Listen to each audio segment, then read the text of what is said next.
Good morning, it's Monday, I'm in the kitchen, it's very early, I've made a flask of tea and I'm watching the birds out the window. We've actually got 6 starlings at the moment, and we've got a couple of wood pigeons and a couple of magpies, and they're on the feeding station. The early bird catches the worm, or in the case of those birds, mealworms, seeds and other such related foods that we put out there. 7, there's just another starling arrived. But will I catch a fish today? Well, I'm sure I will. Will it be decent enough though? That's the question, isn't it? I haven't caught a perch for a long time. Will I finally get one on the bank this morning? Let's see, shall we? Because I'm about to head off for the Staffs Worcestershire Canal. I'm fishing, no time at all from leaving home to being down the canal. Especially with my rod made up, it's so much easier to get the bait out there when you flight fishing, combination of float and fly there. Float fishing, it's a little bit more difficult than a simple ledger approach, but get the rod set up, it's just as easy to get out there. I've put some brown crumb and maggots. I've got a maggot on the hook, and now I'm about to enjoy the fruit of my labours from the time spent in the kitchen. The first cup of tea of the day. Always very, very welcome indeed. And what's better than the initial cuppa of the day? The first fish on the bank. And it is a gudgeon. I am in a different section to where I fished recently. I didn't catch any gudgeon in a number of sessions of late. However, there you go. The humble gudgeon. Lovely little fish, aren't they? After gudgeon activity, I wondered why they went quiet.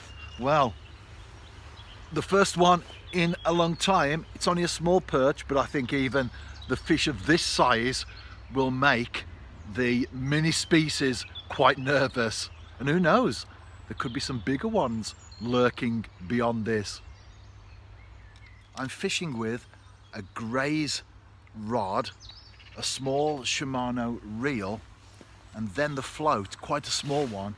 I don't need to cast out very far, so I don't need a big float. There it is, it'll settle in a moment. It's a small Drennan waggler.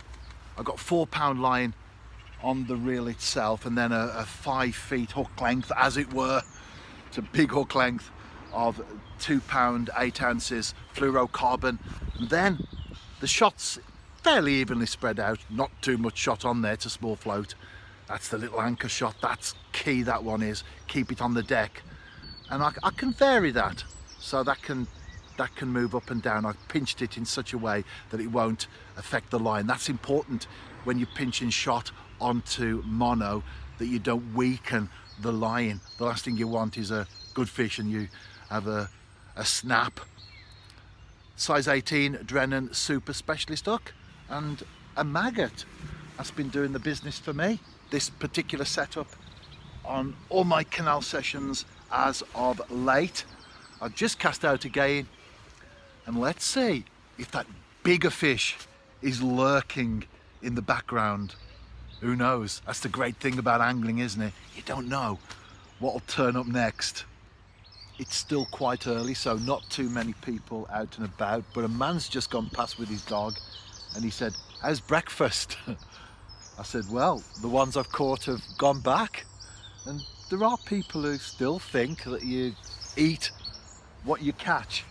But of course, as anglers, the vast majority of us practice catch and release. So when people do ask that question, have you caught your supper, your breakfast, or whatever it may be, you can always say to them, I just missed a bite there, that we put them back.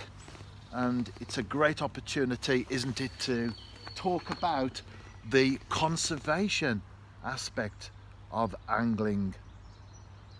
And I won't be here too long now because I've got to get back. Although I'm at home, today. I've still got some work to do, and I'll be on my way shortly. So unless I catch something significant, this will be my last clip of the session.